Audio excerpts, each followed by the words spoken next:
और दूसरी बड़ी खबर, गुरदासपुर के एसपी सलविंदर सिंह से थोड़ी देर में एनआईए पूछताछ करेगी। सलविंदर सिंह वही एसपी हैं जिन्हें पठानकोट के आतंकियों ने अगवा किया था। सूत्रों के मुताबिक सलविंदर का पॉलीग्राफी टेस्ट हो सकता है। दरअसल सलविंदर और बाकी 2 चश्मदीदों के बयान में विरोधाभास होने की वजह से एनआईए सलविंदर का पॉलीग्राफ टेस्ट कराना चाहती है। आपको ये भी बता दें कि 2 जनवरी को पठानकोट में आतंकी हमला हुआ था। हमले से पहले आतंकियों ने सलविंदर और उनके दोस्त और कुक को अगवा किया था, लेकिन तीनों बच गए थे और तीनों के जो बयान थे वो आपस में काफी विरोधाभासी है, जिसको लेकर एनआईए चाहती है कि अब सलविंदर से पूछताछ हो। और इसी के मद्देनजर एनआईए के दफ्तर सलविंदर पहुंचे हैं, जहां पर उनसे पूछताछ थोड़ी देर में शुरू होगी। सलविंदर वही शख्स है जिनकी गाड़ी को छीना गया था और उनके साथ उस वक्त उनके दोस्त और एक कुक भी मौजूद था। हालांकि आपको बता दें ये तीनों लोग बच गए थे। इसी को लेकर लगातार उनसे कई तरीके से सवाल जवाब किए गए हैं। अमित संवाददाता हमारे साथ जुड़ रहे हैं। अमित, जानकारी ये मिल रही है कि सलविंदर पहुंच चुके हैं एनआईए के दफ्तर। कब तक उनसे पूछताछ शुरू होगी और किस तरह से विभिन्न एंगल से उनसे पूछताछ हो सकती है?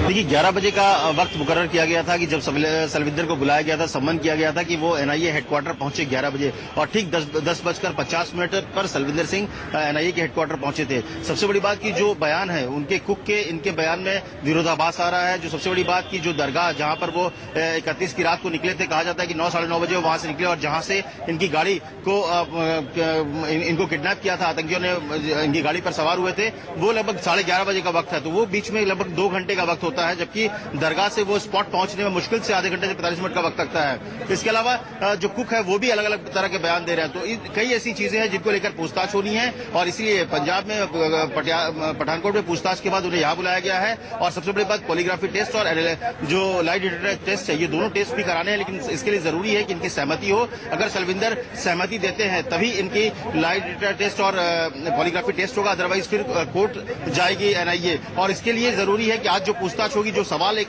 बड़े लंबी फेहरिस्त है सवालों की, उसमें पूछताछ होगी। और साथ में कहा यह जा रहा है कि साइको एनालिसिस टेस्ट साथ में किया जाएगा, क्योंकि साइको एनालिसिस टेस्ट में यह होता है कि जब आप सवाल जवाब करते हैं तो उनके जो चेहरे के भाव होते हैं और जिसके आधार पर उनके बॉडी लैंग्वेज के आधार पर यह तय किया जाता है कि क्या वो सच बोल रहे हैं कि झूठ बोल रहे हैं। और इसको ग्राउंड बनाया जा सकता है कि अगर वो पॉलीग्राफी टेस्ट के लिए तैयार नहीं होते हैं, मना करते हैं, तो साइको एनालिसिस टेस्ट को ग्राउंड बनाकर कोर्ट में जाएगी एनआईए। तो ये तमाम चीजें हैं जिसको लेकर बातचीत करनी है, जो सवाल है जिसको लेकर कहीं ना कहीं संदेह हो रहा है कि आखिर सलविंदर जब वहां पर थे, आखिर इतने लेट से क्यों पहुंचे। जो रास्ता 45 मिनट का था वहां 2 घंटे कहां पहुंचे, बीच में कहीं और भी थे, उनके फोन से इस तरह से फोन। तो कई ऐसे तमाम सवाल है नहीं जो उनको पूछताछ करेगी और इसीलिए ठीक 11 बजे से पहले वो यहाँ पहुंच गया। और संभावना है कि थोड़ी देर में उनसे पूछताछ शुरू होगी और हो सकता है कल 4 से 5 घंटे शुरू होगी। और